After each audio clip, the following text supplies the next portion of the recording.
Hello, I'm Tana Tambi OTC channel.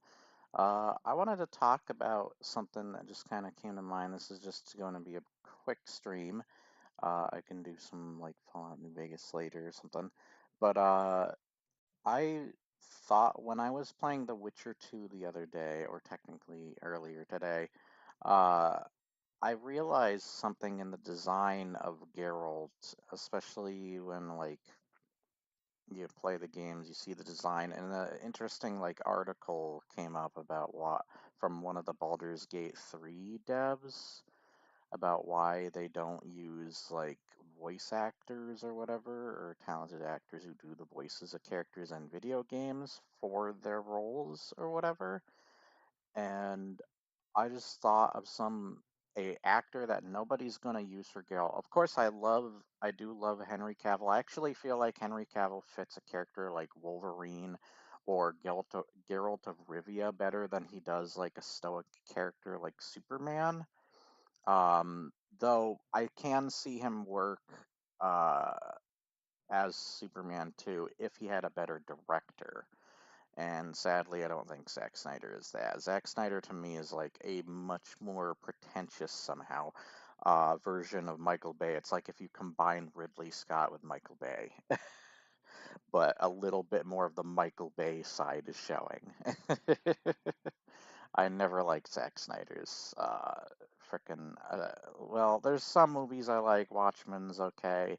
300, of course, and then I love Guardians of Ga'Hoole, even though other people don't. But there was one actor that has the arching brow, the nose, and kind of the look. He's got the rough voice he could totally use. And even though he's got an Irish accent, they can still work something in with a Polish character. I don't know. But he was just in a recent movie called Naked Gun. And I was posting this stuff, Liam Neeson, of course, as like he's got the look if you could transform him into Geralt of Rivia. And this is the article that I saw, by the way. I sent it to my Discord. But he's got the look, he's got the nose, he's got the arching brow. If you watch more shots in Witcher 2 especially, I think he is a little bit different in his design in The Witcher 3. But I can see something here. I can see something here. And then I, I made some jokes and said, it could work. I found the perfect Witcher that no one is gonna use. Now, I do think it is kind of a shame because I would love to see like I would have loved to see Michael Ironside play Sam Fisher in like a live action movie, but I don't think the voice actors can always work or look like their characters, and I love Doug Cockle as Geralt. But goddamn, there's just some actors that weirdly like you find because I remember when people were talking about frickin' get out of here frickin' Shadow the Hedgehog and Keanu Reeves voicing him. And then Hayden Christensen came up, and I was like, oh my gosh, that sounds more perfect than Keanu. Though I'm used to Keanu and I do like him now. I got used to him over the movie. But, oh man, that would have been cool if he was Hayden Christensen. There's just sometimes an actor you think of that, of course, nobody's going to frickin' use. Um, hell, there's people bringing up how the guy who plays Polka Dot Man and such in a lot of other roles, he's like in Boogeyman, Suicide Squad, frickin' he was in The Dark Knight. This one crazy dude that Two-Face or Harvey Dent was first flipping his coin to decide his fate. I can't remember the guy's name. I remember he's going to be playing M. Bison for the new live action Street Fighter movie. I'm just thinking, he does not look like it. And then people brought up the whole Javier Bardem looking like him, and I'm like, oh, that works so much better. Why do they never frickin' why is Hollywood so stupid? But once again, it also depends on the performance of the actor. Like, he could still give a really solid performance, and be a really solid version of the character, as well as people who know it by heart. Like Henry Cavill is a big fan of The Witcher; he knows it by heart. Where I don't think Liam Neeson is quite as obsessive or in love with the universe of The Witcher.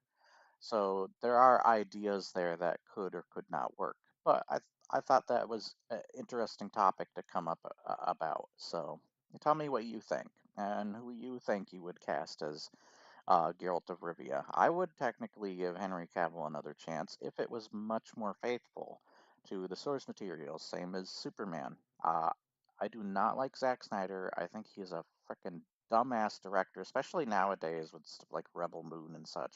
Like freaking boring, generic. God, is it awful. Um, and once again, like I said, he's very pretentious, and it shows in its work. And like, if it's pretentiousness that's just like too in your face and such and just really dumbly written, then I cannot stand it. I cannot sit through it. It's actually makes the movies more painful to sit through.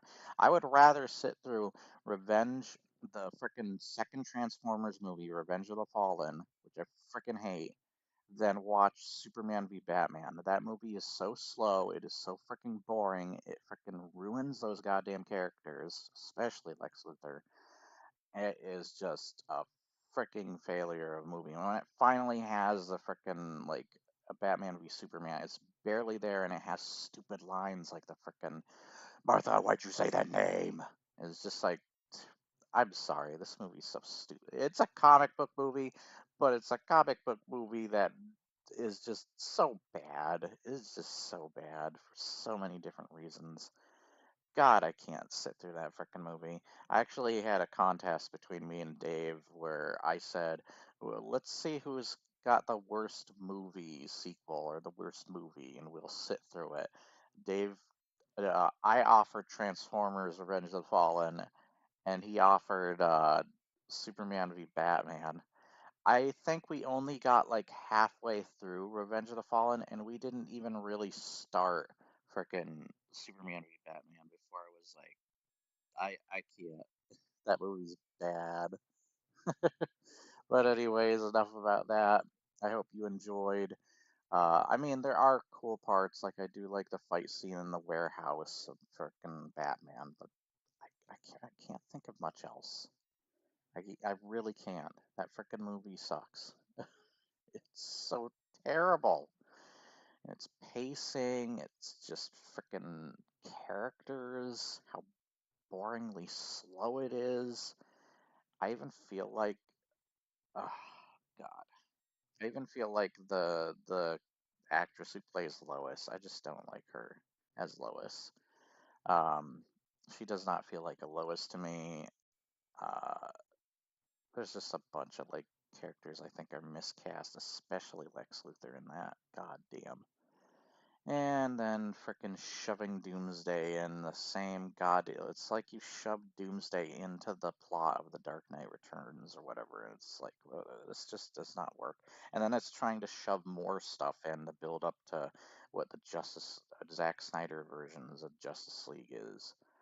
When you think about it, by the way, if you think about that movie and Man of Steel and whatever else is attached to that version of the Justice League, the Zack Snyder cut, I don't think it technically works. I don't think it technically works because it feels really rushed when you put those next to each other.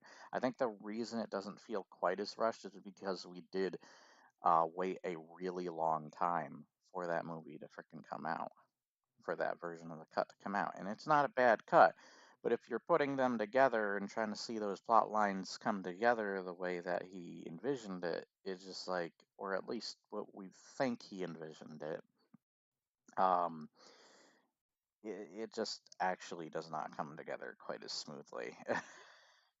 I think that the Marvel Cinematic Universe definitely did a much better job with the pacing their characters out and stuff before they built to the uh, Avengers. But whatever. You, I hope you enjoyed nonetheless or found something interesting from this topic. I will see you next time. Remember to like, share, and subscribe if you did. And